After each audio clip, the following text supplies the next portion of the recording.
سنة مسحدن بركي بتعلو وانا حرن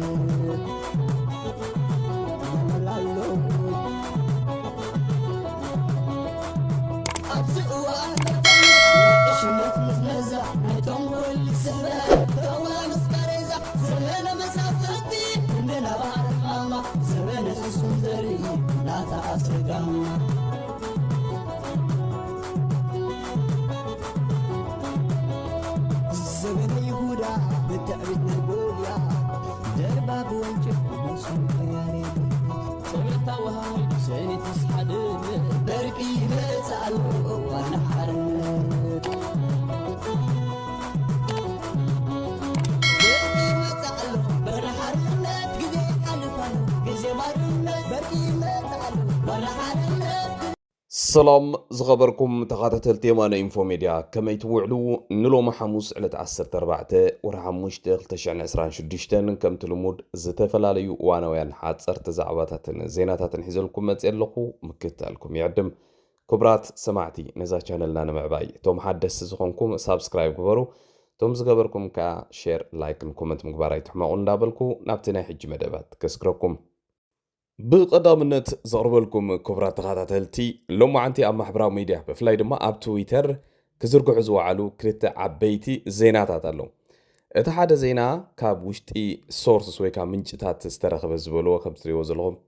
بالب فاكشن زبل اب تويتر بزو حبريتات زم حلالف حدا ويب سايتي ابز قربا غزي ولقم لاقي سياسه افورقي مس ابي احمد اب كلتي ان هاجرات عدت كغبرو كراخبو مخانم مونغنينت امريكان حبريتها بصحين له يبلال ازي كخونا يكلني إلنا خنقمتو ينخلنا بفلاي دما بزحالفه 2018 زغونه يكون سب كاب تصبي وصاي كلتيوم مرحتي اب كلت هاجرات زغبرو عدت اب قمت بمئتاو كومون از حجي زخير زلو بفلاي بمونغونينت امريكا زخير زلو ناي مرخاب مسرح اب قمت اتيقا كغبرو يخول يوم ابዛ ساعه زي بفلاي مالتي بفلاي هقدف اسران 180 ديجري تقلبيت كان زخونه يكون نجر مسرح دحر زي بالسرعات مخانو ابزن زحلف عامتات ريناينا مس حوحات ون نلعل 30 خابون على عامتات زنبرون كبيت القديفو حجي مس حوحات بحنساب نسرحينا زبله سرعات مس ابي احمد اي رخبني لقا تقمتاي تقلنينا اي تقلنيها اتخالد ما خبرات سمعتي لو ما عنتي كالا ام محبراو ميديا خزرقح زو على زينا كاب منقس إيرترا ناب حوحات زتتصحف دبدابي يلون زرقحو انا خم زرغبكو مالت بزراخو مسرت ازي دبدابي زي حق ايكونن حاسوتي مغنياتو تدبدابي بتخكل اندحر تاريخايو هذا ابو زلو قالات فصيمم كاب ناي إيرترا منقس خصحفو زيكلو وين إيرترا سرعات كتصحفو ايكلون يوم مبصحتيهم اب تግራይ ዝድመጹ ቃላት ዝተመልአ ደብዳቤ እዚ ሓሶት ደብዳቤ ይኸውን ዝኽእል ከምኡ ህግደፍ ኣብ ሰዓት እዚ ናብ ሕወሓት ደብዳቤ ክጽሕፍ ኢለውን ግምት የብለኝ እንተሪኢኹም ማታ ደብዳቤውን ሙሉእ ብሙሉእ ኩላት ተንቢብካያ ብዙሕ ፌክ ዝኾነ ቃላት ኣለዋ ስለዚ ፍላይ ኣብዚ ሕጂ ናይ ኤአይ ቴክኖሎጂ ኣብ ዘለና ኣለዋን ከምዚ ዓይነት ደብዳቤታት እንዳተጻሕፈ ወይ ከምዚ ዓይነታት ሓቂ ዝመስል ዋላቲ ማሕተም ሓቂ ዝመስል ነገር እንዳተጻሕፈ ክደናግረና የብሉን ባሌዛ ታይምጽያ ብዙሓት ሰባት ይቃወሙላ ስለዝራኸ ወላ እዚኦም ፍሉጣት ሰባት ትብሎሙን ኣብ ትዊተር ሲ ብሬኪንግ ኒውስ እንዳበሉ ከም ጽዋር እያ ነው እዚያ ግን ብወገነይ ፌክ ኒውስ እያ ክብላ ክእል ቀፂለ ዘቕርበልኩም ክቡራት ተኸታተልቲ ብምኽንያት እዚ ኣብዚ ሳምንታት ብመንግስቲ ኣሜሪካ ዝውሰድ ዘሎ ኣብ ልዕሊ ኤርትራ እገዳታት ናይ ምልዓል ተኽእሎታት ወይ ዘሎ ዘረባታት ዝተፈላለዩ ናይ ዩኤን ወይ ከዓ ኢንተርናሽናል ኦርጋናይዜሽንስ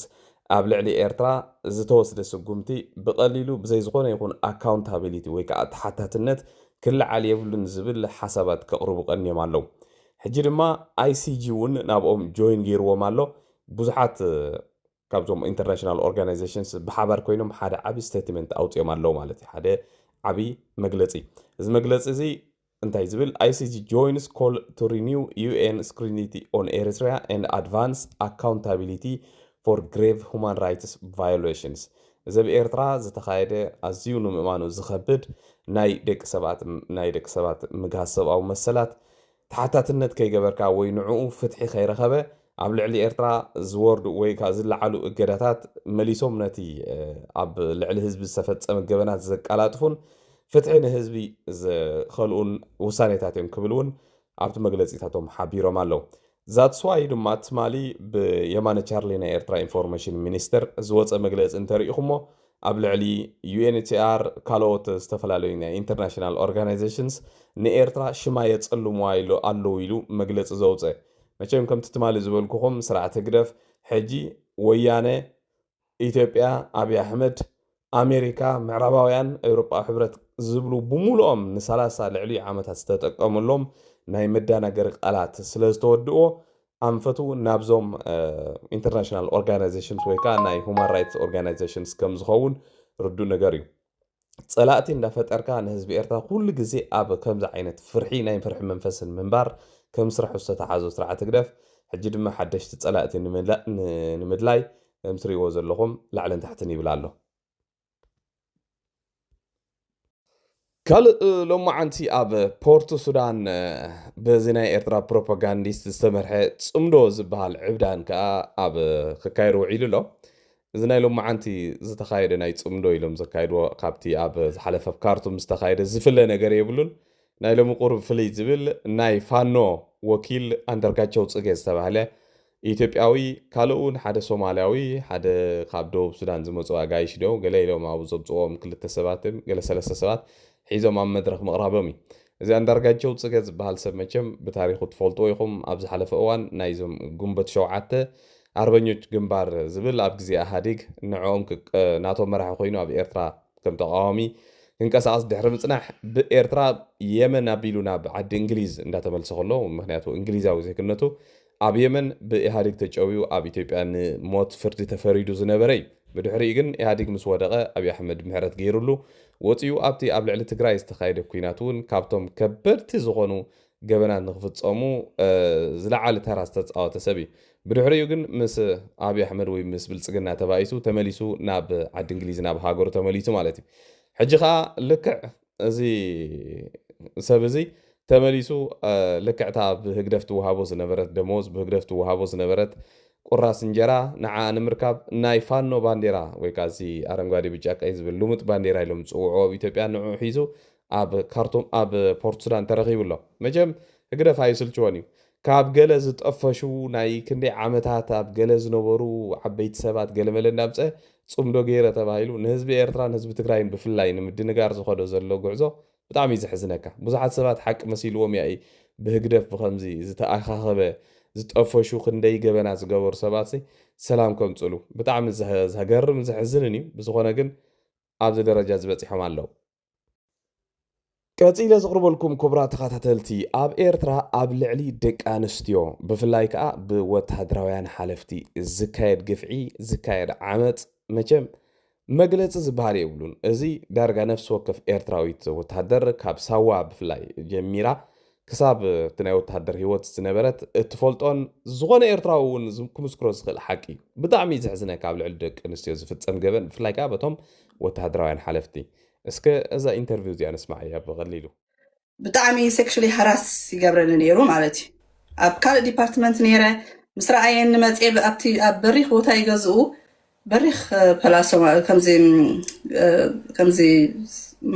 ጎባ ዓይነት ኣብኡ ገዝኡ ኩሉ እዩ ዝርኢ ኣብ ታሕቲ ኣነ ኣብቲ እንዳስነዳ እየ ተመዲበ ነይረ መጀመርያ ግን ብጣዕሚ ላስትፉል ስለዝኾነ ኣብ ልዕሊ ጓል ኣንስተይቲ ምስ ረኣየኒ እዚኣ ጓል ሰክረታሪ ተድልየንላ ኮምፒተር ሳይንስ ፍልጠት ዘለዋ ናባ ይብልዋ ኢሉ ሽዑ ምስ መፃኹ ድሕሪ ወርሒ ድሕሪ 2 ሰሙን ገለ መለ ማለት እዩ ሕጂ እቶም ምሳይ ዝነበሩ ምስኦም መሳርሕቶም ገለ ፈሊጦም ኣብኡ ከለዉ ኣደናግዮም ኣዛ ጉዳይ ግን እሱ ኢንፎርስ ገይሩ በቃ ትሰድዋ ኣለኩም ኣነ የድልየንሎ ስራሓት ገለ መለ ገለ ኢሉ ረቢሽዎም ኦይ ሄለን ትሮይ ኪድ እንታይ ብሰንኪ ክዶ ኣብ ሓደጋ ክንኣቱ ኮይና ክትወና ክእዲ ቤት ማእሰርቲ ከምዛ ሄለን ትሮይ ዓዲ ምልእ ዝደምሰሰት በኣኺ ክንእሰር ኣይኮናን ገለ ኢሎምኒ ከይደ ማለት እዩ ምስኡ ሰርሕ በቃ ሴክሹዋሊ ሃራስ ዝገብረኒ ግን I did not allow anything ኣብቲ ነፍሰይ እምበር ካብ ኤርትራ ካብ ዓደይ ክወፅእ ድሌታ ኣይነበረንን ፈፂሙ ድሌታ ኣይነበረንን ካብ ዓደይ ክወፅእ እዚ ሰብኣይ እዚ ኣሸጊርኒ ማለት እዩ ትንክፈካ ኣነስ ሰብኣይ መንእሰይ ከማይ ከማን ስዒመኒ ይፈልጥን እዩ ዓርኪ ከማን ቦይ ፍሬንድ ኣይነበረንን ሽዑ ግዜ ተሓልየ ተኮስኪሰ خيدن سوا مالتي الحنتي زخون يكون نجرسي sexually interact جبركو ودي أين برا السباي زعل السباي كم زجيرو ومزخبل أن خسك فني قال ملا uncomfortable أتحزة uncomfortable أمام تأخذ discomfort فتير لي frustrated كوينة أسمع مسكوت كب عرفتي first things جبركو أنا بوي كنو غريدة لهم غني أزم بي أنا بوي أبدم كتو عيدة لهم فلت إيه أبوي أنت عينت مخانو بقى أنا زمزو نكوي نجيريو أكوي كا أوكي خمسة تخلي ودها بتسلس هالو إير فورس كيدنا هنزارو وينا السو قال افتح خمسالكي لأنه معناتي نخيد مسكنا تخلي ودها بتسلس كل نجيريو نبعلون متسن يري سوا نحنسا متسخر لجلس يري أنا يري بتو أوفيس بقى زد أمو يلني سمعوا زي قد زي أجات أمكنا يبلني أجات يمكن عيبلني جن most likely محجونا بما ينفعي خمتات سمعنا لون يرنا غيرنا بوتها يقارصوا يلنا ستيل يقصلوا له مالتي حجي بقى كاب سوا نصاكي نمو كم صاكي امو مساير زخسرحيل تاي مسلك زيدني أنا سي كاب سوا أنس انت غبو مقصعتي غبو responsibility accountable كغبرو إز صبزلو هونياتو كما يوالد كما يكساي سايكلس غيري كقصلي باترن كقصلي نحر كونفرنس ሕጂ ክቡራ ተኸታተልቲ እዛ ጓል እዚኣ ምን ምዃና ፈሊጥኩም ኣለኹም ዶ ኣይ ቲንክ ፈሊጥኩም ክትኮኑ ተስፋ ይገብር እዚኣ እታ ኣብ ዝሓለፈ ሰሙን ኣብ ማሕበራዊ ሚድያ ብምውፃእ ንደቂ ተባዕትዮ ኤርትራውያን ብስሚ ጌርክን ቅተልኦም ኢላ ፃውዒት ዘቕረበት ኣብ ዓዲ እንግሊዝ ትነብር ሃገር ሽማ ደጋፊት ዕልልቲ ደጋፊት ናይቲ ኣብ ኤርትራ ዘሎ ስርዓት መንእሰያ ሕጂ ሕሰብዎ እዚ ኩሉ ዝጣሓና ጥሒን ምስ በዓለ ማርያም ይብላ ዝበሃል ምስሊ ኣሎ እዚ ኩሉ ምስ ተዛረበት እዚ ኩሉ ኣዝዩ ኣፀያፊ ዝኾነ ካብ ሕብረተሰብ ወፃኢ ንነብሳ እውን ተነፅሎ ዘስዓበላ ሕማቅ ክፉእ ዝኾነ ዘረባ ዋላ ብደቂ ኣንስትዮ እውን ዝተፈንፈነ ዘረባ ምስ ተዛረበት ኣብ ማሕበራዊ ሚድያ ወፅያ ብፅእቲ ወይ ከዓ ቅንዕቲ ንክትመስል ዝተዛረበቶ ዘረባ እዩ እዚ በደል እዚ በፂሕዋ እዩ ብትክክል በፂሕዋ ትብሎ ዘላ ሕሰብዎ ሕጂ ኣብቲ ተዛረቦ ዘላ ታሪክ ዋላ ትዝለዓለ ወታደራዊ መራሒ በዓል ወዲ ሃብቶ ስሉስ ድዮም ገለ ዝበሃሉ ነቶም ከምኡ ዝገብሩ ገበነኛታት ወይ ነቶም ከምኡ ገይሮም ደቂ ኣንስትዮ ዘባላሹ ብሕማምን ብገለን ንኩለን ኣብ ውትድርና ዝተሳተፋ ዕድሚአን ዘሕፀሩ ኣዝዮም ኩፋኣት ፍጥረት ወላ ሓንቲ ክገብሮም ከም ዘይክእሉ ንባዕሎም ኣካል ናቱ ከም ዝኾኑ ዝኾነ ካብ ጀነራል ጀሚርካ ክሳብ ተስተሓተ መራሕ ጋንታ ዝበሃል ኣብ ልዕሊ ደቂ ኣንስትዮ ዋላ እውን ኣብ ልዕሊ ተን ወታደር ዘለዋ ደቂ ኣንስትዮ ጥራሕ ዘይኮነ ኣብቲ እሳቶም ዝሰፈርሉ ከባቢ ዘለዋ ንኣሽቱ ዘይተመርዓዋ መንእሰያትን ገለን ሰብ ሓዳር ሰብኡተን ኣብ ግንባር ዘለው ደቂ ኣንስትዮ ኣብ ልዕሊኦም ኮታ እዚ ዝበሃል ንክትገልፆ ዘፀግም ገበናት እዩ ዝፍፀም ኣብ ልዕሊ ደቂ ኣንስትዮ ኤርትራ ሕጂ እዚኣ ኣብ ነብሳ ከምዚ ከም ዝተፈፀመ ትነግረና ኣላ ንዓይ ዝገረመኒ ነገር ግን ኣብ ኤርትራሲ እንታይ ዓይነት ሽግሪ ወሪድና ከም ዘሎ ዝነግር እዛ ሰብ እዚኣ ከምዚ ዓይነት በደል ወሪድዋ ልዕሊ ማንም ዘን ኣብዚ ቃልስና ዘለዋ ደቂ ኣንስትዮ ዘን ዝቃለሳ ዘለዋ ኣዝየን ሓያላት ደቂ ኣንስትዮ ሕጂ መብዛሕትአን ከምዚ ዘይወረደን ክኸውን ይኽእል እዚኣ ግን እዚ ኩሉ ሽግሪ ወሪድዋ ከሎ ተመሊሳ ኣብ ዓዲ እንግሊዝ ምስ መፀት ቀይሕ መይሕ ባንዴራ እንዳገበረት ኣብ ጎኒ ሃገር ያለኹ ኣብ ጎኒ መንግስቲ ያለኹ ኣብ ጎኒ ሰራዊት ያለኹ እንዳበለት ትጭድር ጓል ኣንስተይቲ እያ ሕጂ እዚስ ኣይገርመኩም ዶ ትዝገርመኩም ካብዞም ብምሎም ደገፍቲ ህግደፍ ኢና ዝብሉ ኣብ ዝደገ ኮይኖም ነዚ ስርዓት ዕድሚኡ ንክናዋሕ ዝገብሩ ዘለዉ ሰባት ልዕሊ 9% በቲ ስርዓት ኣዝዮም ዝተበደሉን ዝተጨፍለቁን ዕድሚኦም ዕድሚ ክመሃርሉ ክሰርሕሉ ክወልድሉ ዝኽእሉ ዕድመ ዝተወደአን ዝሕዝኑ ፍጡራት እዮም ካልእ ክቡራ ተኸታተልቲ ኣብ ሆላንድ ትነብሩ ኤርትራውያን ኮኑ ተጋሩ ኮኑ ገለብ ዘይገድስ ብፍላይ ድማ ኣብዚ ናይ ስደተኛታት ማዓስከራት ትነብሩ ኣዝኹም ጥንቃቐ ክትገብሩ ካብ ትማሊ ጀሚሩ ኣብ ሆላንድ በዞም የመናዊ ተሓሳስባ ዘለዎም ኣኽረርቲ ሆላንዳውያን ኣብ ልዕሊ እዚ ናይ ስደተኛታት ማዓስከር ኣዝዩ ሓደገኛ ዝኾነ ነገራት ይገብሩ ኣለዉ ከም ትሪእዎ ዘለኹም ዝተኣከቡ መንእሰያት ብዙሓት ካብ ዝተፈላለዩ ከባቢ ዝተኣኻኸቡ ማለት እዩ ኣብ ልዕሊ እዚ ናይ ስደተኛታት ኣዚል ሴንትሮም ተባሂሉ ዝፍለጥ ወይ ከዓ ናይ ስደተኛታት ዕቑባ ዝሓትሉ ቦታ ናይ ሓዊ ምቅፃልን ካልእ ገበናትን ይገብሩ ኣለዉ እዚ لكن خمتي أب دوب أفريقيا كريوز قننا زحزن تكبرات يزفتم زلوا ولا بهولندون بوليس اندارا يوم قال خي ترفه كم تزيد لك كلا خلو معي كالن እዚ ኣብ ኤውሮጳን ኣብ ካልኦት ሃገራት ምዕራብን እንዳሓየለ ዝኸይድ ዘሎ ኣንጻር ስደተኛታት ተቃውሞታት ውዒሉ ሓዲሩ ሓንቲ መዓልቲ ካብ ቁፅፅር ወፃኢ ክኸውን ዘለዎ ተኽእሎ ሰፊሕ እዩ እዚ ስለ ዝኾነ ኣብ ሆላንድ ኣብ ካምፕታት እትነብሩ ኤርትራውያን ብዓንተብኡ ከሎ ተጠንቂቅኩም ኩነታት ክትከታተሉ በዛ ኣጋጣሚ ክሕብረኩም ፈቱ ምክንያቱ ኣይኮነን ዶ እቶም ከም ዕቁባ ስደተኛታት ኮይና ከም በዓል ሆላንድ ካልኦት ሃገራት ንመፅእ ኤርትራውያን ንባዕሎም ኣብዚ ናይ ስዊዘርላንድ ሜድያታት ከይተረፈሎም ማዓንቲ እዚ ጉዳይ እዚ ኣዘራራቢ ጉዳይ ኮይኑ ኣሎ እዚ ተኽእሎታት ኣሎ ከም በዓል ጀርመን ካልኦት ሃገራት ዝበሉ እዚኦም ናይ የመናዊ ተሓሳስባ ዘለዎም ኤውሮጳውያን ከምኡ ዓይነት ተግባራት ንክገብሩ እውን ዝደፋፍእ ተግባር ስለ ዝኾነ ኣብ ሆላንድ ጥራሕ ዘይኮነ መላእ ኤውሮጳን ካልእን ዘለኹም ኤርትራውያን ኩኑ ተጋሩ ኩኑ ኢትዮጵያውያን ጥንቃቐታት ክትገብሩ በዚ ኣጋጣሚ ከተሓሳስበኩም ፈቱ ካልእ ዘቕርበልኩም ክቡራት ተኸታተልቲ ኣብ ማሕበራዊ ሚድያ ትማሊ ዝረኸብኩ ሓንቲ ስእሊ ዝገረመትኒ ስእሊ ኣላ እዛ ትሪእዋ ዘለኹም ስእሊ ማለት እዩ ዋላ እዚኦም ኤክስ ገለ ገይረሎም ዘለኹን ኣነ ኢኸም ገይረዮ ኤክስ ገይረሎም ዘለኹ ንዕኦም ኔጌቲቭ ናቶም ንምግላፅ ዘይኮነ ሓፈሻዊ ዘየለውን ማለት እዩ ብሂወትን ዘየለው እዛ ስእሊ እዚኣ ኣብ ሜዳ ወይ ካብቲ ሳሕል ዝተሰኣለዋ ስእሊ እያ እዚኦም ኩሎም ኣባላት ማእከላይ ኮሚቴ ናይ ህዝባዊ ግንባር ገለ ዝነበሩ እዮም ሕጂ እዚ ሰብ እዚ ውልቀ መላኺ ኢሳያስ ኣፈወርቂ ካብዞም ኣብ ስእሊ ዘለዉ ብምሉኦም ሓደ ሰብ ጥራሕ እዩ ዘሎ ንሱ እውን መስፍን ሓጎስ እዩ ኣብ ደገ ጥራሕ ዘሎ ማለት እዩ እሱ እውን ካብ ህግደፍ ተባሪሩ እንተስ በቲ ብሓባር ዝገብርዎ ነበሩ ገበን ንዑ ምስጢር ንኸየውፅእ ኣፉ ተሓቲሙ ኣብ ደገ ሸንኮለል ዝብል ዘሎ ፍጡር እዩ እቶም ካልኦት ግን ብጣዕሚ ብዝሕዝን መልክዑ ኩሎም በብሓደ ናብ ሰማይ ልኢኽዎም ሕጂ ኣነ ዝገረመኒ እዞም ኩሎም ሰባት እዚኦም በብግዚኡ ክሳብ ዝቐረባ ግዜ ክሳብ ናይ በዓል ዓልሰይድ ዓብደላ ድዮም ካልኦት ዘፋነዎም በብግዜ እዞም ኩሎም ሰባት በብሓደ እንዳጥፍኦም ከሎሲ ብኸመይ እዮም ነዚ ሰብ እዚ ኣብዚ ደረጃ ንክበፅሕ ኣፍቂዶምሉ ብጣዕሚ ዘደንፅኦ ታሪክ ናይዚ ወዲሲ ናይዚ ውልቀ መላኺ ኢሳያስ ኣፈወርቂ ማለት እዩ ሕጂ እዚኦም ንነብሶም ተለኪሞም ንህዝቢ ኤርትራ እውን ኣለኪሞሞ ኣብዚኦም ምናልባት ቁኑዕ ኣተሓሳስባ ዝነበሮም ወይ ድሓን ዝኾነ ካብቲ ውልቀ መላኽ እምበር ክንደየናይ እኳ ከይነብሮም ዳርጋ ብሓባር ኮይኖም ዝተበገሱ ነቲ ኣብ ልዕሊ እቶም ካልኦት ኣብ ልዕሊ እዞም ስእሊ ዘለዉ ሲ በደል ክፍፀም ከሎ ሱቕ ኢሎም እንዳረኣዩ ዝመፁ ሰባት እዮም ኣብ መወዳእታ ግን በይኑ ተሪፉ በይኑ ኣብቲ ሃገር በይኑ ተሪፉ እዚ ታሪክ እዚ መቸም ሓንቲ መዓልቲ ተፃሒፉ ንህዝቢ ምስተነግረ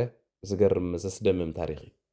ኣብ መወዳእታ ዘቕርበልኩም ክቡራት ተኸታተልቲ ኣብ ትግራይ ዘሎ ኩነታት ደብረፅዮን ንመጀመርታ ግዜ ኣብ ማሕበራዊ ሚድያ ወፂኡ በቲ ናይ ፕረዚደንት ታደሰ ወረደ ዝነበረ ናይ ፌስቡክ ፔጅን ካልኦትን ገይሩ መግለፂታት ክህብ ውዒሉ ኣሎ ጉዳይ ውዕል ፕሪቶርያ ከም ዝፈረሰ ብዙሕ ትፅቢት ከም ዝገበሩን ብዙሕን መግለፂታት ክህብ ውዒሉ ኣሎ መዓንቲ ካልእ ኣብቲ ምምሕዳር ግዜያዊ ምምሕዳር ናይ ትግራይ ዝነበሩ ሰበስልጣን እውን ብምሎም ሕጂ ናይ ምቕያር ስጉምትታት ይወስዱ ኣለዉ ሎም መዓንቲ ካብ ዝተቐየሩ ላዕለዎት ሰበስልጣን ዝነበሩ እዚ ሓላፊ ናይ ፖሊስ ናይ ትግራይ ዝነበረ ገብረዲላ ጀነራል ገብረዲላ ዝበሃል ንዕኡ ካብ ስልጣኑ ብምእላይ ብካልእ ተኪኦም ኣለዉ ብጣዕሚ ዝገርም ምዕባለታት እዩ ትግራይ ዝካየድ ዘሎ ታደሰ ወረደ ክሳብ ሕጂ ዝኾነ ግብረ መልሲ ሃበን መንግስቲ ፌደራል እውን ስቕታ እዩ መሪፁ ዘሎ እዚ ምናልባት ከም ስትራተጂ ዝሓዝዎ ክኸውን ይኽእል እዩ ምክንያቱ ሓደ ትግራዋይ ምስ ሓደ ትግራዋይ ክጣፋእ ከሎ ክበኣስ ከሎ ክቋየቕ ከሎ መንግስቲ ፌደራል ንዑ ግደፉ ኢሉ ዝዓርቕ ኣይመስለንን ምክንያቱ ኩሎም ብሓባር ኮይኖም ከም ዝዋግኦ ብሓባር ኮይኖም ይዋግኦ ከም ዝነበሩ ስለ ዝፈልጥ ማለት እዩ እዚ ስንፍና ናይ ተጋሩ ጥራሕ እምበር መንግስቲ ፌደራል ዳ ከምዚ ገይሮም ነንሕድሕዶም ተጠማሚቶም ኢሉ ብልዓንቲ ዝምልሰሎም እውን ኮይኑ ይስማዓን ብዝኾነ ግን እዚ ኣብ ትግራይ ዝተገብረ ናይ መንግስቲ ምቕያር ዳርጋ ሙሉእ ብምሉእ ናብቲ ሰበስልጣን እውን ምቕያር እዮም ኣትዮም ዘለው እቲ ማሕተማት እውን ዳርጋ ብምሉእ ዝተረከቡ እዮም ዝመስሉ ንታደሰ ወረደ እውን ምናልባት ወይ ኣብ ናይ ገዛ ማሕበር ወይ እውን ብኣካል ኣብ ቤት ማእሰርቲ ናይ ምእታዊ ስጉምቲ ዘይተርፍ ምዃኑ ብዙሓት ይዛረብ ኣለዉ ካልእ ኣብ ዲያስፖራ ዘለው ተጋሩ ትማሊ ኣብ ሕቡራት መንግስታት ኣሜሪካ ሓደ ሰላማዊ ሰልፊ ኣካይዶም ነይሮም ናይ ሁማኒታርያን ኤድ ናብ ትግራይ ክኣቱ ኣለዎ ሁማኒታርያን ኤድ ተዓፂሎ ህዝቢ ትግራይ ዕፅዋን ክባን የጋጥሞ ኣሎ ገለ ዝብል ማለት እዩ ሕጂ እዘን ኣሰኣል እዚአን ንረእየዎን እሞ ብጣዕሚ ኣይገርመኩምን ናይ ትግራይ ዲፕሎማሲ ናይ ትግራይ ዝነበረ ኣብ ደገ ዲያስፖራ ዝተሰርሐ ታሪክ ሲ ብምሉኡ ከምዚ ቆልዓ ገንዘብ ንእሽተይ ንብረት ክገዝእ ዓብይ ገንዘብ ሂብካ ሰዲድካስ ብሙሉእ ሓንሽሽዎ ዝመፅእ ልክዕ ከምኡ ዓይነት ተግባር ተፈፂሙ ብጣዕሚ ዝገርም ሕሰቦ እዞም ዲያስፖራ ናይ ትግራይ ዝሰርሕዎ ስራሕ ብፍላይ ብመዳይ ዲፕሎማሲ እዚ ዘይበሃል ስራሕ እዮም ሰሪሖም ክሳብ ንኤርትራን ኢትዮጵያን እገዳታት ንክግበረለን እውን ሰፊሕ ዝኾነ ስራሕ ሰሪሖም እዮም እቲ ዘስደምም ነገር ብሙሉእ እቲ ብሰንኪ ኩናት ናይ ትግራይ ኣብ ልዕሊ ኤርትራን ኣብ ልዕሊ ኢትዮጵያን ተነቢሩ ዝነበረ ክሳብ ናይ ኣፅዋር እገዳ ከይተረፈ ናይ በዓል ኢትዮጵያ ቅድሚ ትማሊ ተላዒሉ ኣሎ ኤውሮጳዊ ሕብረት ብሰንኪ ኩናት ናይ ትግራይ ፍሪዝ ገይርዎ ዝፀንሐ ኣማኢት ሚልዮን ገንዘብ ንመንግስቲ ኢትዮጵያ ተመሊሱ ሂብዎ ኣሎ ትማሊ ፈረንሳ ብሰንኪ ኩናት ናይ ትግራይ ደው ኣቢላቶ ዝነበረት ናይ ገንዘብ ሓገዝ ንኢትዮጵያ ልዕሊ 56 ሚልዮን ዶላር ንኢትዮጵያ ሓገዝ ኣበርኪታ ኣላ ኣብ ልዕሊ ኤርትራ ብሰንኪ ኩናት ናይ ትግራይ ብ2021 ተነቢሩ ዝነበረ እገዳታት ብሙሉእ ሕጂ ክልዓል ተባሂሉ ኣሎ ክሳብ ሕጂ ስቲል ኦፊሻል ዝኾነ ስቴትመንት ስለ ዘይተዋሃበ እዩ ኣይተላዕለን ኣሎ ክሳብ ሕጂ እዚ ኩሉ ክትሪኦ ከለኻ ኣብ መወዳእታ ሳማራይዝ ጌርካ ክትሪኦ ከለኻ ናይ ትግራይ ፖለቲካ እዛ ናይ ትማሊ ዝተኻየደ ሰላማዊ ሰልፊ ተርእየካ ማለት እዩ ኣብዛ ሰላማዊ ሰልፊ እዚኣ ምናልባት ክንደይ ሰባት ተሳቲፎም ኣለዉ ቀድሚ ሕጂ ኸ ኤርትራውያን ኢትዮጵያውያን ካልኦት ዝተፈላለዩ ፈተውቲ ናይ ትግራይ ዝርከቦ ሰፊሕ ዝኾነ ብመካይን ከይተረፈ ዝተሰነየ ሰላማዊ ሰልፍታት እዩ ዝካየድ ነይሩ ብጣዕሚ ዘስደምም እዩ ብዝኾነ ኮይኑ ክቡራት ተኸታተልቲ ንሎሚ ናይ ምሸት ኣዳልየልኩም ዝነበርኩ መደባት ነዚ ዝመስል ኣብ ሰዓት 8 በርሊን ታይም እቲ ኩሉ ግዜ 55 ነካይዶ ምስ ተፈታዊ ቶክ ሾው ኦርያ ሚድያ ሊሎ ቲቪ ከምኡውን ኣክሱማውያን ሚድያ ናይ ብሓባር ኮይንካ ናይ ላይቭ ፕሮግራም ኣለና ኣብኡ መፅኹም ክትከታተሉ በዛ ኣጋጣሚ ክሕብረኩም ፈቱ ሰሰናይ ንዓኹም ሰናይ